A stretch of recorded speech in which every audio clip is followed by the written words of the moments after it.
our webinar. So today we'll have back-to-back topics. First will be on the bills mandating 14th month pay. Second will be on discrimination in the workplace. So our speakers will discuss key points of the said issue and later on after the discussion. You as viewers, if you have questions, we encourage you to just type it in and we'll read it after the discussion. To introduce you to our speakers, they're both from Cadiz Tabayoyong and Partners.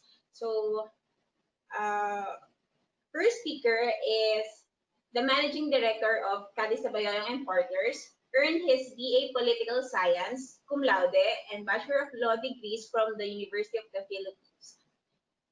Everyone, please welcome Attorney Randall Tabayoyong. Hi, good afternoon, everyone. Second speaker,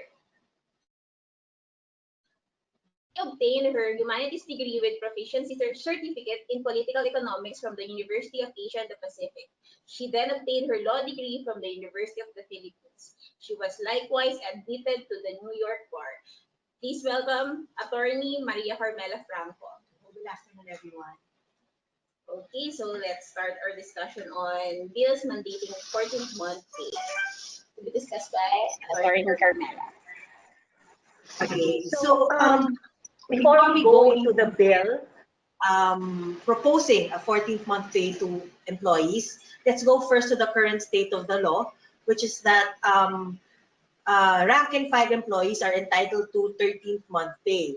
So all rank and file employees, regardless of the nature of their employment and irrespective of the methods by which their wages are paid, provided they have worked for at least 1 month during the calendar year. So the 13th month pay should be given not later than December 24 of every year. So what exactly does the 13th month pay mean? It is actually set as an amount not less than 1/12 of the total basic salary earned by an employee in a calendar year.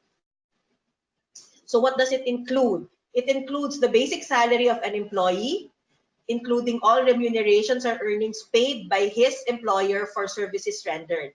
It does not include allowances, monetary benefits which are not considered or integrated as part of the regular or basic salary. However, if there are salary-related benefits that are treated as basic part of the salary through CBA agreements or company practice or policies, this is also included in the computation of an employee's 13th month pay. So there are exempted employees. So the government and its political subdivisions, the employees, when acting as employers, are exempted from giving 13th month pay. Employers who are currently paying employees a similar bonus are also exempted from the law. Persons in the personal service of another are also exempted, and employers of those who are paid on purely commission, boundary, or task basis, and those who are paid on a fixed amount for performing specific work are also exempted from paying 13th month pay. Now, for certain type of employees, they are also paid 13th month pay. So examples are those employees who are paid on piecework basis, those employees who are paid a fixed or guaranteed wage plus commission, those employees with multiple employers. So the question then will be, if someone has resigned or have been separated, are they entitled to 13th month pay? Because as mentioned earlier, this is paid towards the end of the year. So if there is an employee who has resigned or has been terminated before this time, he is still entitled to his 13th month pay, but this will be in proportion to the length of service he has worked during the year. So as an example, if an employee has worked from January to September and then he resigned, he is entitled to a 13th month pay equivalent to 1/12 of his salary earned during the period from January to September. So now let's go to the proposed 14th month pay. So House Bill number 402 proposes a 14th month pay. The amount is equal to 13th month pay, and that this amount as proposed shall be excluded from the computation of gross income, provided that the total exclusion shall not exceed 82,000 pesos. So in this proposed bill, all employees, regardless of nature of employment, should be given 14th month pay. In House Bill number 3815, similarly, it's also proposing a 14th month pay. But in this bill, it's specific that the 13th month pay, instead of being given in December, should be given in June, before June 14th. And then the 14th month pay will be the one given no later than December 24. So it's the same amount as the 13th month pay, which is no less than 1/12 of the total basic salary earned by the employee within the calendar year. So the bill also provides that it's for that the 14th month pay should be given to all non-government rank and file employees, regardless of employment status, designation, and irrespective of the method by which their wages are paid, provided they have worked for at least 1 month during the calendar year. So this is similar to the law on 13th month pay. There's also a Senate bill that provides for 14th month pay. It's similar to the House bill. So the 14th month pay will be the one that will be paid on December 24th, while the 13th month pay will be moved to be paid no later than June 14th. It's also no less than 1/12 of the total basic salary earned by the employee within the calendar year. And similarly, it's for all government rank and file, non-government rank and file employees, regardless of employment status, provided they have worked at least 1 month during the calendar year. So that ends the presentation as to the proposed 14th month pay. Now let's go to the proposed bills on discrimination in the workplace. Before we go to the bills, we'll discuss first the current state of the law. So there's Republic Act number 10911, which is the Anti-Age Discrimination in Employment Act. So under this law, it's unlawful for the employer to print or publish in any form of media, including the internet, any notice of advertisement relating to employment, suggesting preferences based on age. It's also unlawful to require the declaration of age or birth date during the application process. It is also unlawful to decline an application for employment just because of a possible employee's age. It is unlawful to discriminate against an individual in terms of compensation based on age. And likewise, it is unlawful to deny an employee's promotion or opportunity for training because of age. A forcible layoff because of old age, and to force an employee to go to avail of early retirement based on his age is also considered unlawful. It is also unlawful for a labor contractor to refuse to refer for employment or discriminate because of a person's age. For a labor organization, the law provides that it is unlawful to deny membership because of his age, to exclude from membership an individual because of his age, and to cause the employer to discriminate against an individual because of age. The law also provides that it shall be unlawful for the publisher to print or publish any notice of advertisement relating to employment suggesting preferences and specifications based on age. So it's not just the employer who is prevented from publishing, but also the publisher should not do it. An exception would be if the age is a bona fide occupational qualification reasonably necessary in the normal operation of a particular business, or where the differentiation is based on reasonable factors other than age. Another example is if that discrimination is the intent is to observe the terms of a bona fide seniority system that is not intended to evade the purpose of the act. Also, if the intent of the discrimination is to observe the terms of a bona fide employment retirement or a voluntary early retirement plan, then that is excluded. And if the action is duly certified by the Secretary of Labor. It is important to note that this law has penal clauses, so the violation of the same is penalized with a fine and also with imprisonment. So now let's go into the proposals or the House bills and the Senate bills on the discrimination, this time on account of sex.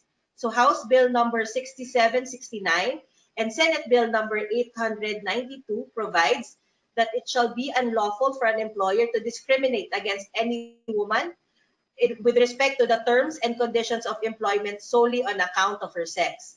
So examples would be the payment of lesser compensation, including wages, salaries, or other forms of remunerations. And fringe benefits as well to a female employee as against a male employee of equal work. Favoring a male employee over a female employee with respect to promotion is also not allowed. Favoring a male employee over a female employee with respect to the dismissal or to the application of a retrenchment policy on account of sex is also not allowed. And other prohibited acts are as follows. So it's prohibited to deny a woman the benefits provided for in this law and to discharge any woman employee for the purpose of preventing her from enjoying any of the benefits provided in the proposed law. It's also unlawful to discharge a woman on account of her pregnancy or while she is on leave or confined during her pregnancy. It is unlawful to discharge or refuse the admission of a woman upon the return to her work after she has been on leave for fear that she may again be pregnant. And it's also unlawful to deny a woman the employment benefits provided under our laws by reason of her sex. This proposal, the House bills also have penal clauses, which means that the if there are violations of the same, it's penalized with both imprisonment and fine. There's also House Bill number 2183, which provides that it shall be unlawful for an employer to print, circulate, or publish any statement relating to employment, any provision indicating preference, limitation, or discrimination based on sex, except if there is a bona fide occupational qualification. There are also Senate bills specifically for friendly working environment for women. So in this bill, in Senate Bill number 1203, there's a provision on an improvement in the maternity leave benefit. In this proposed bill, 100% of employees' basic salary allowances and other benefits shall be given for the first 90 days and 50% of her present basic salary for the succeeding 90 days, whether normal delivery or through cesarean operation. So it is given that improved benefit will be given to an employee provided she notified her employer of her pregnancy, which the employer in turn transmitted to the SSS. And the payment shall be advanced by the employer in 2 installments within 30 days from the filing of the maternity leave application. The daily maternity benefit also prevents the employee from getting sickness benefits for the same compensable period. It is only for the first 4 deliveries, and the SSS shall reimburse the employer of 100% of the amount of maternity benefits advanced. In this proposed law, it is provided that if the employee gave birth without the required contributions having been remitted for her by her employer to the SSS is requiring the employer to pay the said amount to the SSS, which in turn the SSS shall pay to the employee concerned. So the proposed bill also provides for the rights of pregnant employees. So it is provided that no pregnant employee shall be required by her employer to perform arduous jobs, which involves long hours of standing, which is likely to interfere with her pregnancy or may cause miscarriage. An employee is also, while on maternity leave, the proposal rather provides that the employer cannot terminate her services. The bill also provides for flexible working hours for pregnant employees. and the option to work from home if there is a certification from her attending physician that work from home is best for the pregnant employee. But of course, this accommodation, if it imposes an undue hardship on the employer, this is accepted from the um, from the bill on additional benefits to the pregnant employee. The bill also provides for prenatal care leave, which is at least 5 days but not exceeding 11 days with full pay, to be used when visiting her doctor for prenatal care. And in order to avail of this prenatal care leave, a reasonable notice must be given to the employer, and a certification from the physician must be presented when the pregnant employee reports back to work. The proposal also includes a proper treatment of pregnant women with related medical conditions. So this covers employees who are having related medical conditions to that of pregnancy and childbirth. So those undergoing fertility treatments or complications affected by the pregnancy.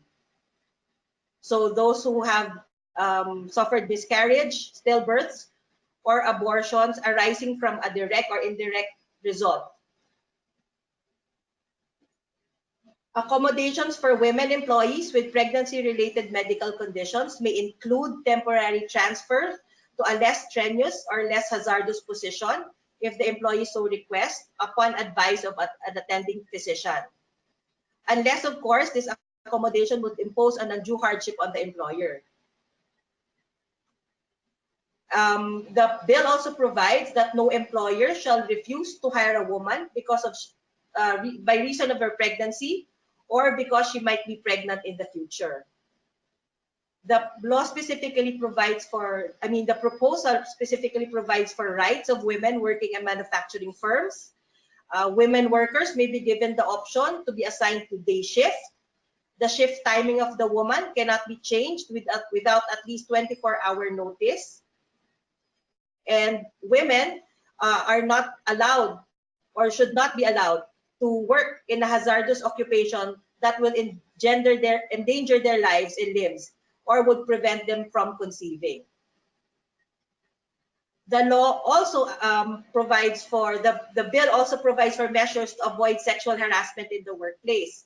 So in this portion of the bill, it is stated that all employers must organize workshops and awareness programs in order to inform the co-employees of the women on avoiding sexual harassment in the workplace. So separate trainings may be made for rank and file employees and supervisory and managerial employees.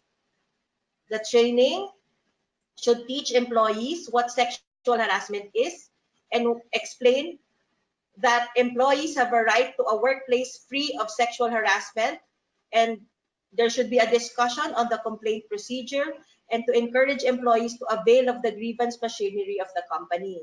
Training for supervisory and managerial employees should include education about sexual harassment and their role in prevention of such acts. The supervisory and managerial employees should also know how to handle the complaints for sexual harassment. The employer should also support women when they organize and plan activities that would aid them to better deal with sexual harassment in the workplace, and that employers should monitor and revise the policy and education information programs on a regular basis to ensure that it is still up to date and effective for the workplace. So the proposed bill also includes provisions on flexible work policies for working mothers and female guardians. So in this portion of the proposal, covered employees shall allow flexible work policies, may it be job sharing, telecommuting, teleworking, and career flexibility for working mothers or for female guardians with children or wards ages 0 to 5 provide that aforementioned arrangement will not impose an undue hardship to the employer. So examples are job sharing. That's typically two people retained on a part-time basis to perform a job that is normally fulfilled by one person. In such arrangement, the compensation is divided between the workers sharing the same job. Telecommuting is working from a location outside of a traditional office, so this includes work from home. So that ends the proposal on improvement of the workplace for women. Okay, so let's proceed to our Q&A. So there's a question here. The law says rank and file. This is on 14th month or 13th month. Does this mean managers did not qualify to receive 13th month pay? Yes, the law only provides for 13th month pay for rank and file employees. So they are not included. But of course, it is the current scenario in the companies to give managers 13th month pay, then the law does not prohibit the employers from giving that additional benefit to managerial employees. Okay. So if you're a manager, you should take your employers. Okay. So the 14th month pay is not yet mandatory for all companies, right? Yes. How about for those who already implemented? Will there be change If it's Yes, if it's enacted? Well, it depends on the final version of the law once it's enacted. If there's a provision there, like in the 13th month pay, because in the 13th month pay law, there's a provision there that employers who are already giving their employees equivalent bonus are already excluded from the 13th month pay law. So if there is a similar provision in the 14th month pay, if it is enacted into law, then it will not anymore apply. But if there is none, then it will be something else entirely. Okay, here's a long question.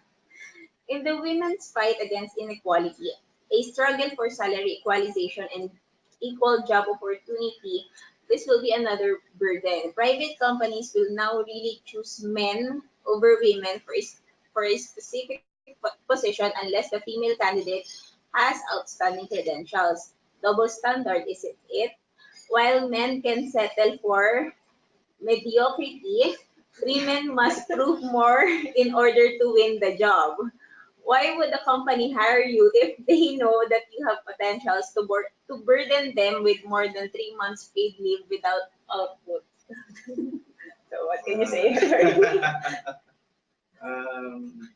No, I think I agree that in some cases, a company would make preference or would prefer a male candidate over a female candidate given the uh, cost involved.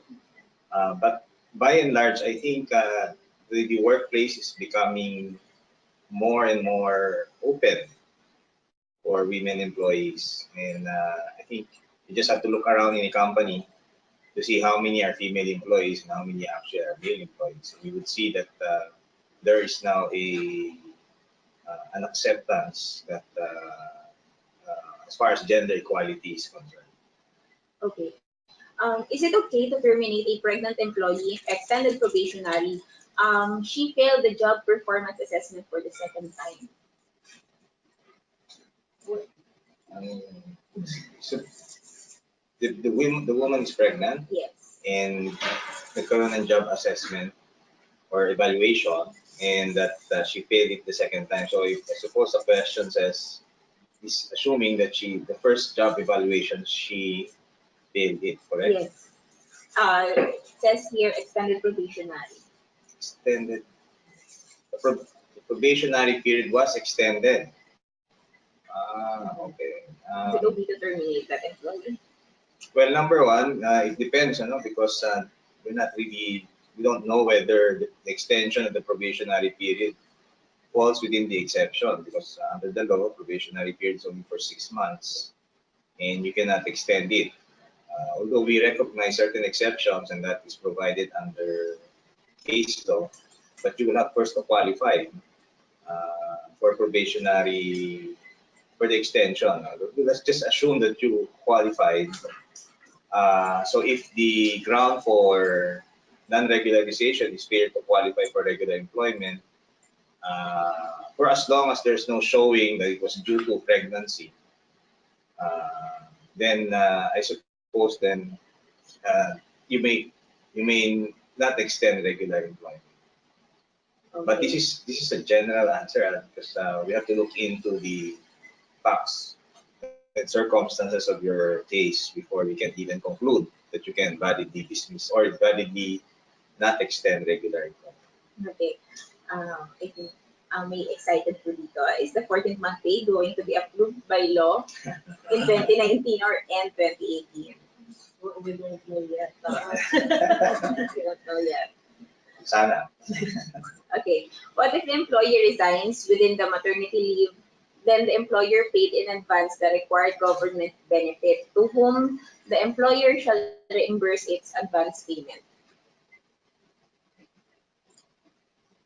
Actually, the employer is only advancing the SSS payment. So as long as all the documentation can be submitted by the employer to the SSS, SSS is going to reimburse the employer for the maternity benefits. And I suppose the resignation will be effective after the maternity leave. So you'll be reimbursed.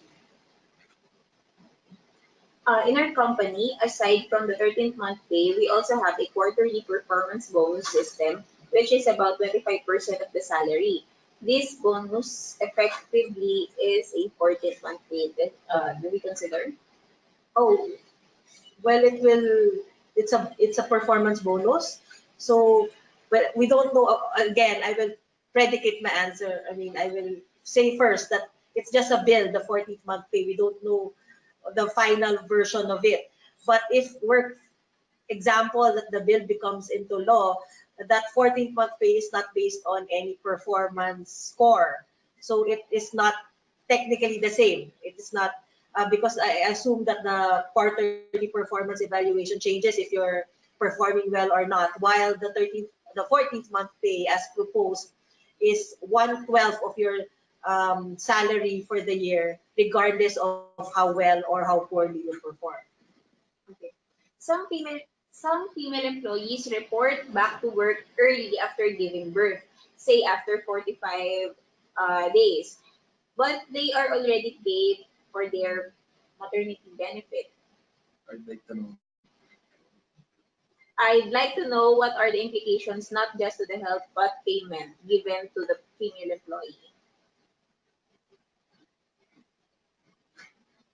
Well, as to the health, if the employee will be the best to determine whether or not uh, she is fit to go back to work. But there are many that go back to work even without making full use of the leave, whether cesarean or normal delivery. So that is allowed. Yes, you can waive the benefit. Okay. Follow-up question regarding to this, can we terminate the regular employee? Okay. She hasn't told us that she was pregnant. We gave her a chance for the second time around because we felt pity of her situation. Uh, it would seem that you may not fall within the exception because the exception is quite stringent, and one of the requirements is that it is the employee who requests for the extension. Because as by law, uh, you become a regular employee by operation of law on the first day after the six-month period of probationary employment. So if it is a unilateral extension on the part of the company, then I'm afraid to say that she's already a regular employee of your company.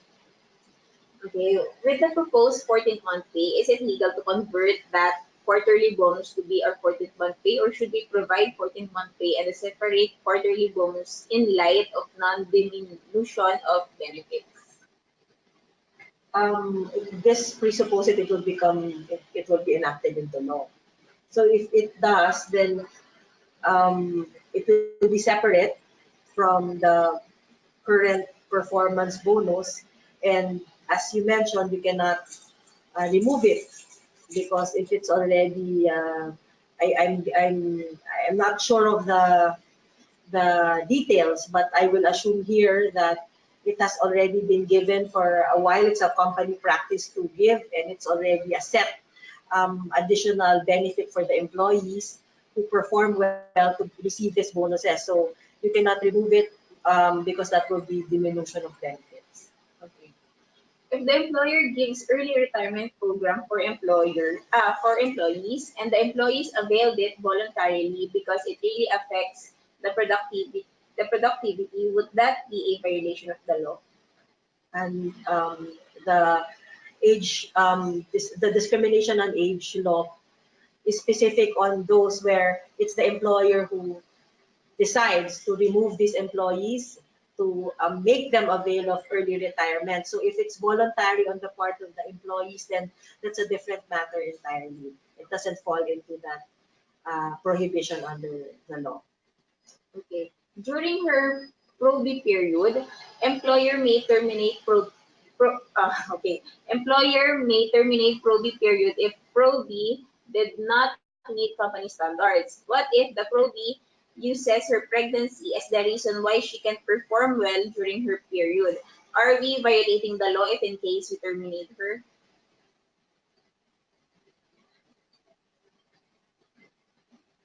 Again, this is a general question, so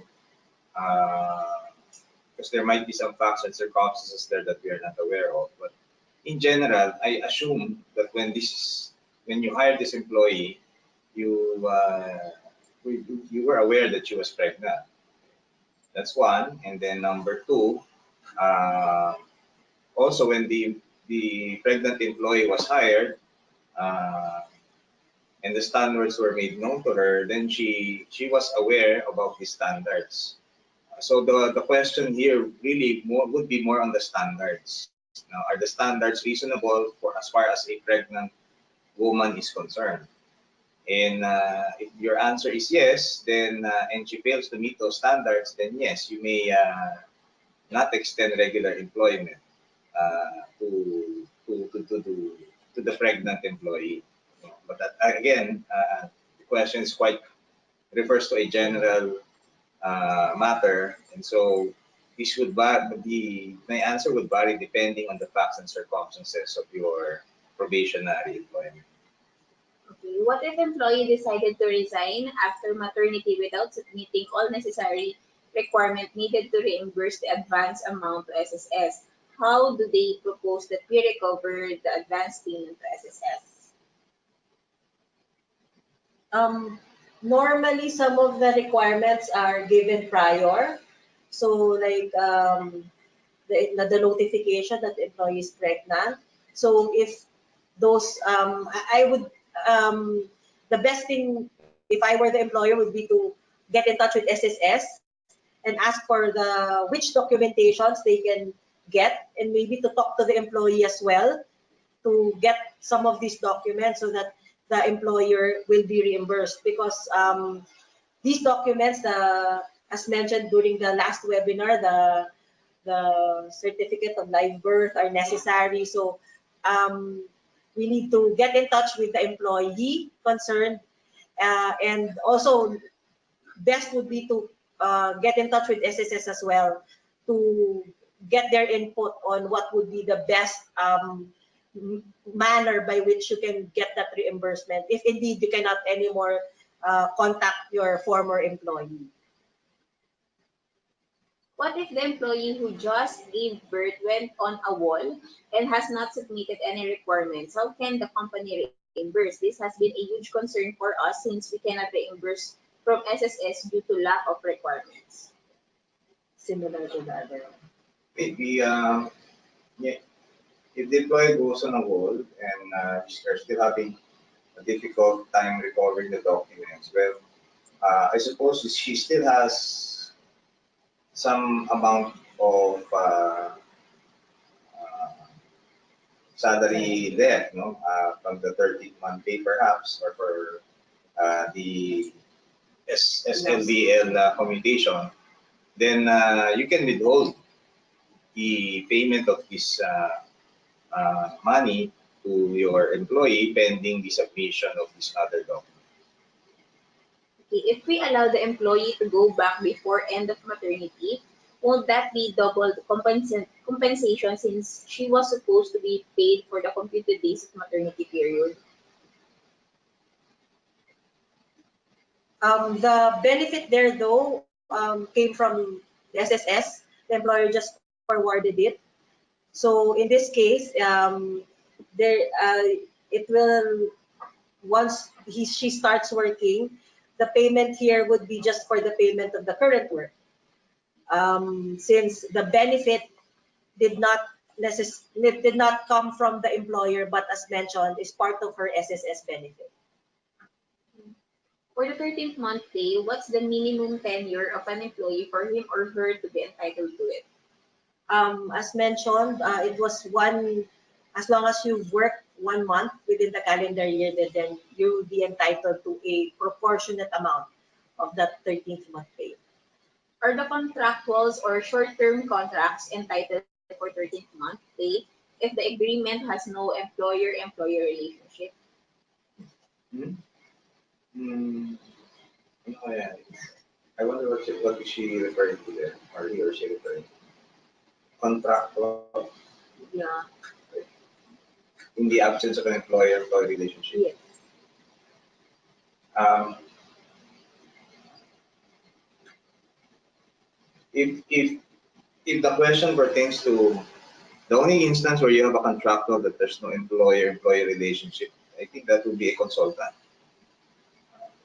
But if you're talking of an agency employee, then definitely there's an employer there. And so for as long as they meet the minimum requirement of 1 month, then they will be entitled to 30. Another situation, an employee who is on her second month in the company filed for early maternity leave on her third month.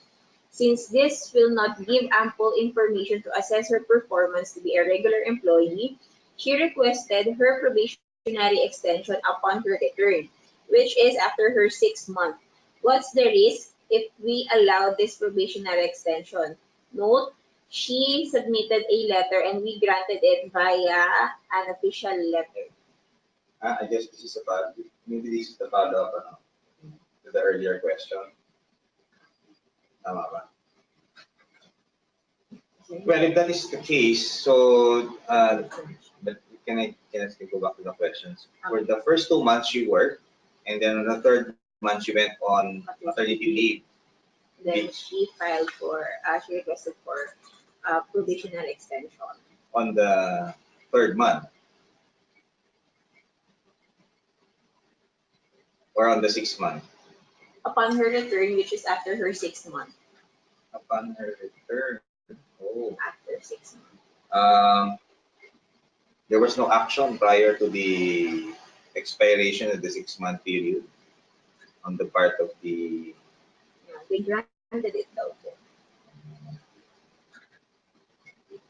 Yeah, this is there's a big question mark here, no? Because um, when the employee went on maternity leave, she should have requested for the extension of the 6 month period.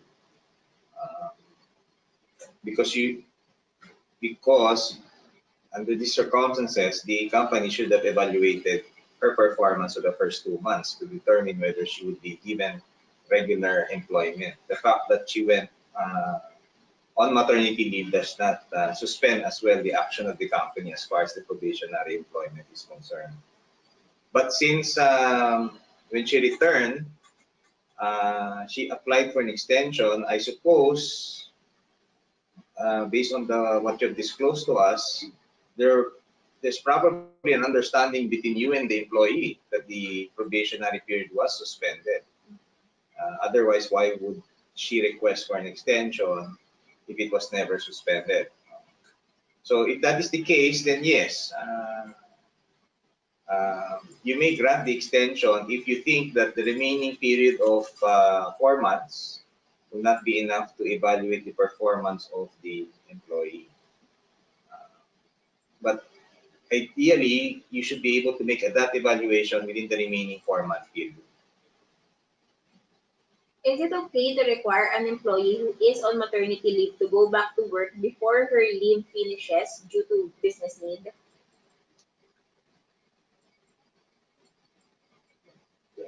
Unfortunately not. That would be very difficult. Unfortunately not, because the maternity leave benefit is a benefit that can only be waived by the person to whom it is given, which is the employee in this case. Follow up on double compensation for maternity. If this employee returns to work, would there would be contribution to SSS? Won't we be called for that? It would be contribution to what does he mean by that question? That was the question earlier on double compensation. So if this employee returns to work, there would be contribution to SSS. Won't we be called for that? So, You mean there will be an additional contribution because she availed of the maternity benefit? Did I get that question correct? yes, po. I think that's the sense of the question. And then there's an employer share. Um, And that will not be double compensation.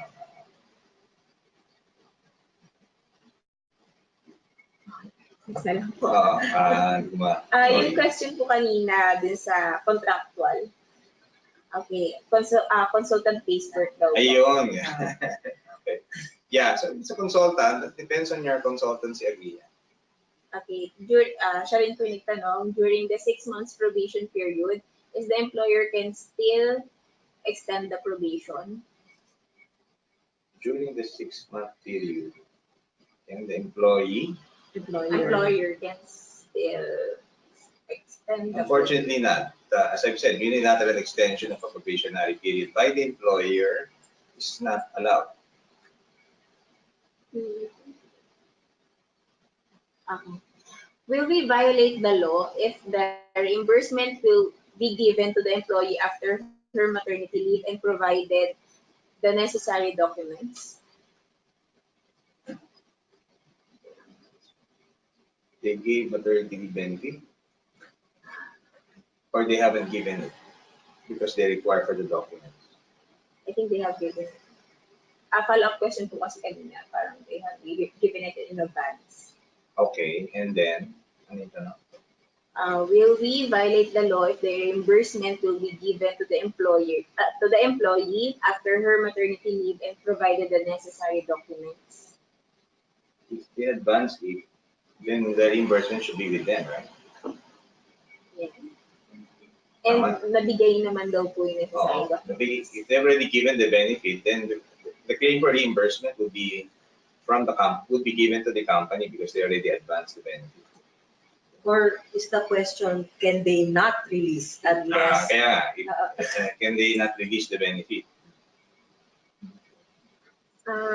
If the position of an employee who is on maternity leave has already been filed by another person and the employee is now floating, the employer then is responsible to look for a job or position for the employee? The employee went on maternity leave and they hired another one in his place, in her place. Has already been filed. Pinload po daw siya. The employer then is responsible to look for Filled it up. Yeah. The employer filled up the position while the other employee, I would think, is on maternity leave. Is that the question? So they're asking, Is the responsibility on the employer to look for a position for the person who took maternity leave? your responsibility is to put her back. And whoever you hired, well, you can dismiss due to redundancy.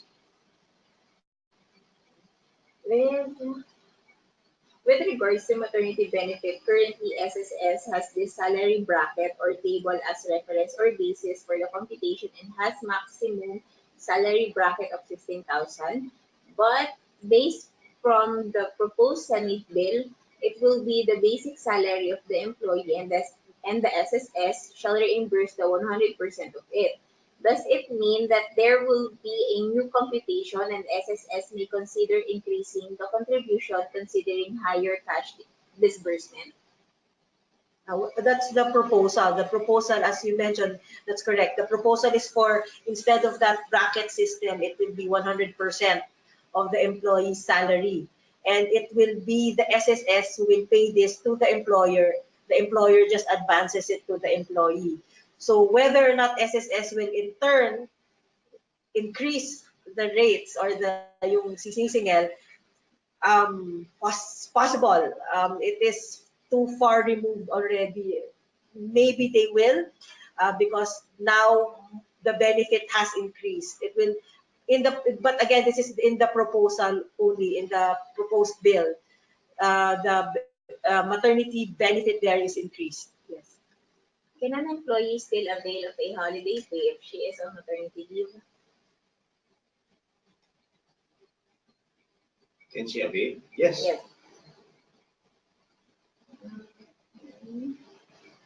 Okay.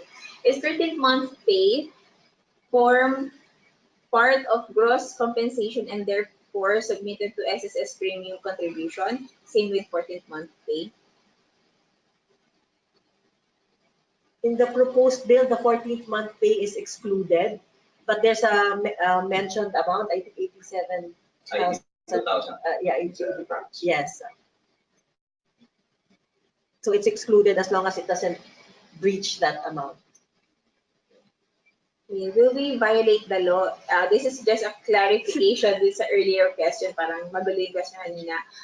Will we violate the law if the advance payment will be given to the employee after giving birth and provide needed documents?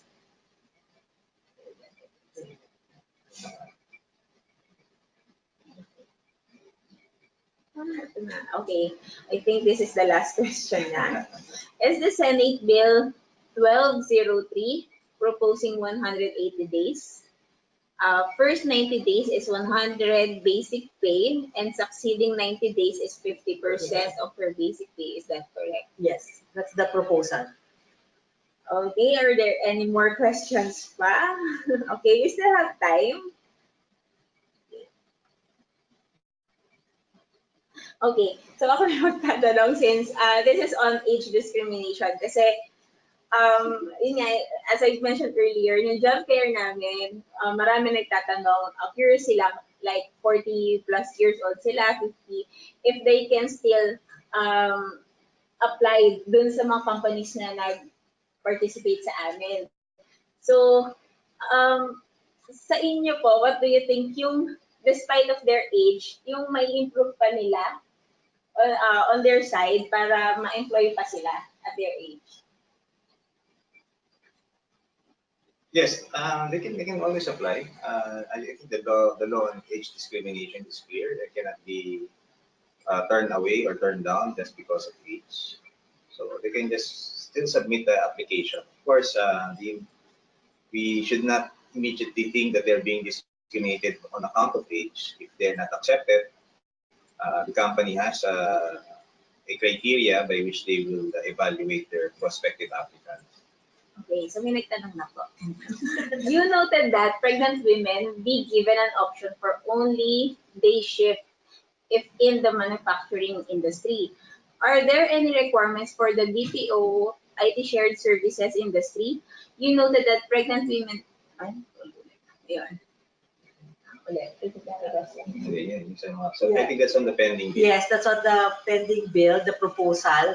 So in the proposal, it is mentioned there that pregnant women should be given priority or should be the ones on the day shift. So the question is if there's a provision with regards BPO. So there was no specific mention. So if you think that there should be exclusions or specific provisions that should be included that are peculiar to your business, then maybe you can discuss this with your or talk to your congressmen and your senators to include that. But as the bill as being proposed, there's no differentiation. Only that if in your but that was in the for the manufacturing industry that they be given preference for the day shift. Since the new maternity states 6 months leave period, we hired the pregnant woman who will give birth in a month or two.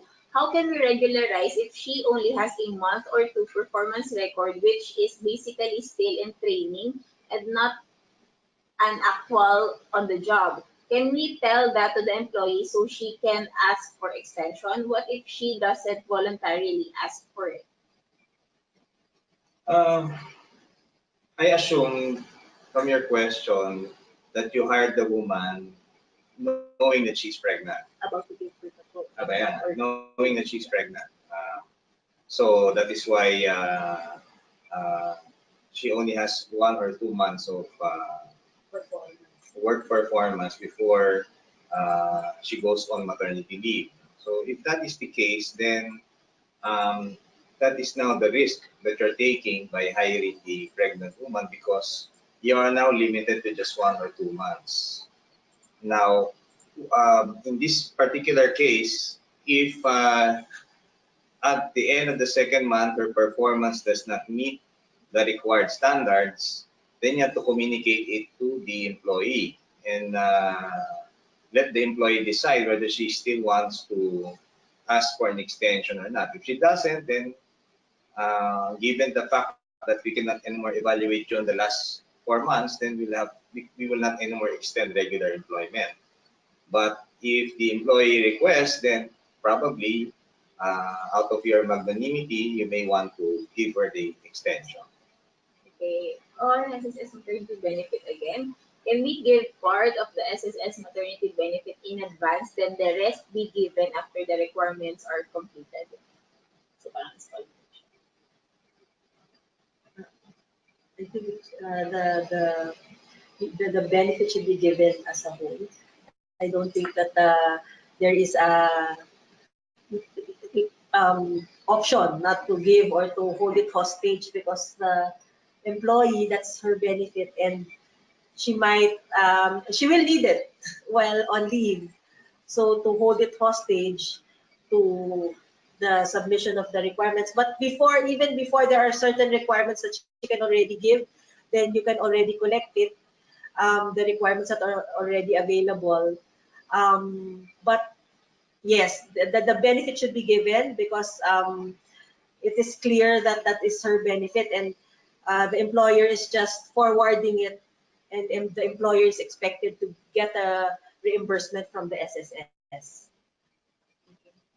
About the SSS contribution question, what she meant by that was if you are on 2 months maternity leave, employee will not have SSS contribution for 2 months. But if employee did not finish her 2 months maternity leave, that employee will be added back to the payroll system generating SSS employee contribution.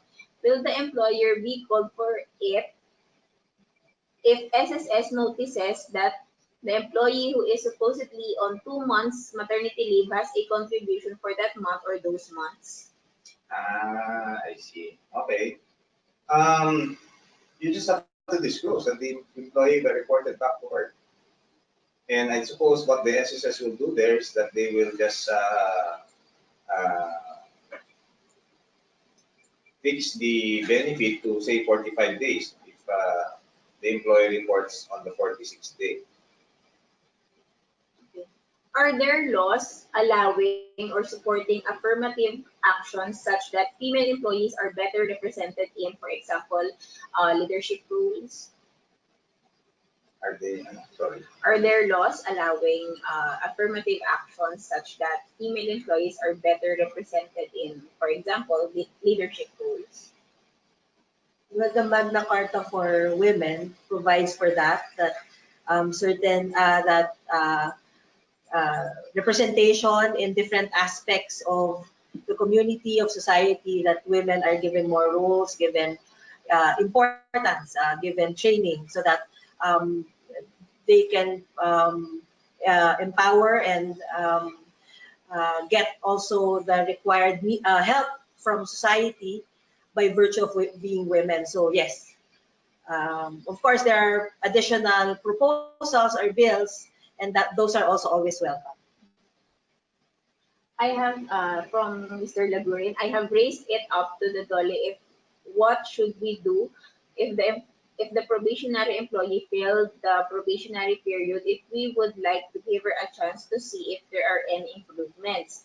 They said have them signed a new agreement to extend their probationary even though if it will reach more than 6 months all in all. We will just stick to the new agreement. That's what they said, as long as you both agreed. He needs the clarifications. Um,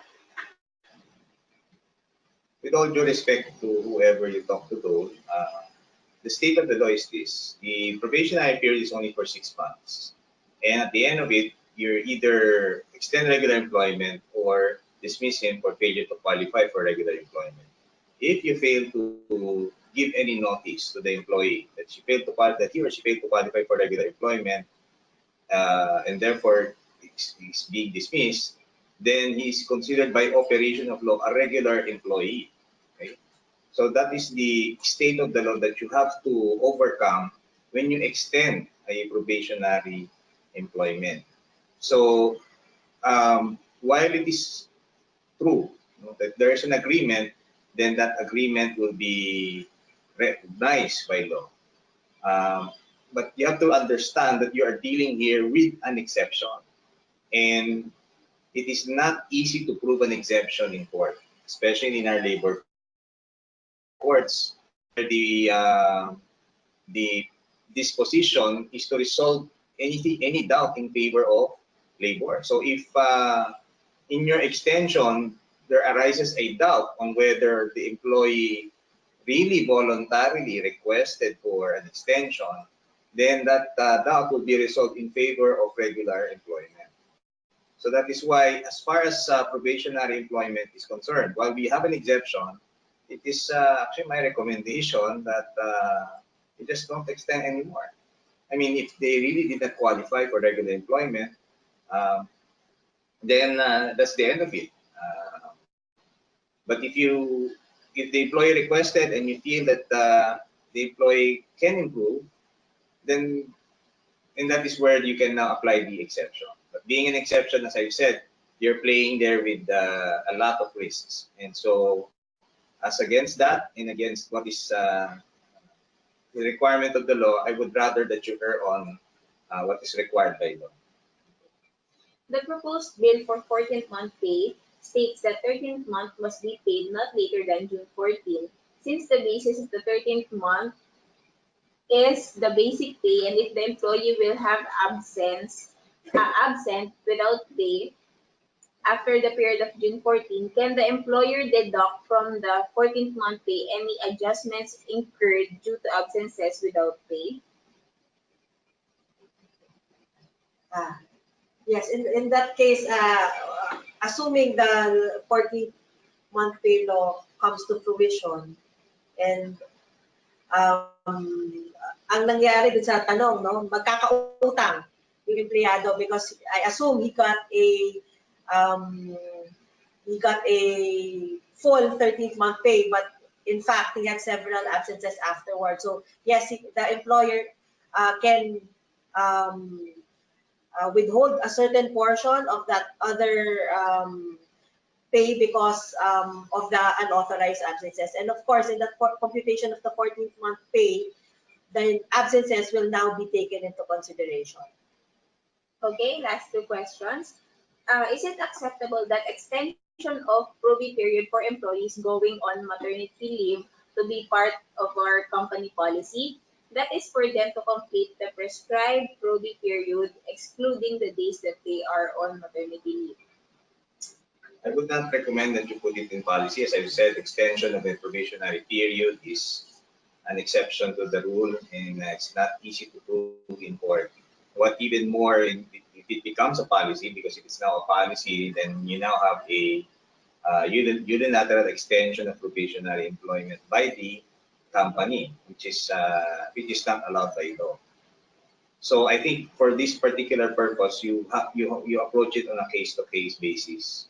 But as I've said earlier, if you hire a pregnant woman, it should be clear to both you and the pregnant employee that the period of probationary employment will now be reduced because she will have to go on maternity leave. And so it is only, for example, 1 or 2 months. On the second month that you are able to make the evaluation, it's only then that you can now evaluate and assess whether the regular employment will be extended. If not, then you inform the employee about it and let the employee decide whether she wants to have it extended after her maternity period. Okay. So last question. This question is morbid, but in case the child of the employee who's on maternity leave dies, will this cut the maternity leave short? No, no, the maternity leave.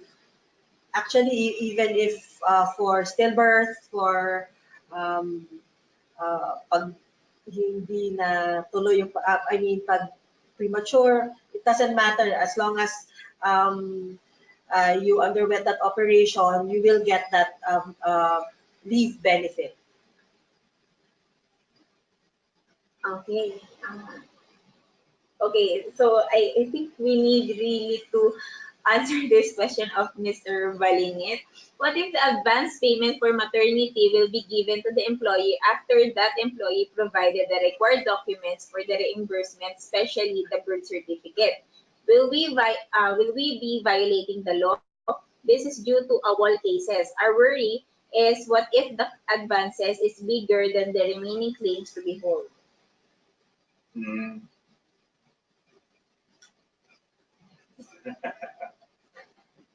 Okay, we empathize with your problem, and yeah, you're not the only one who's facing that kind of problem.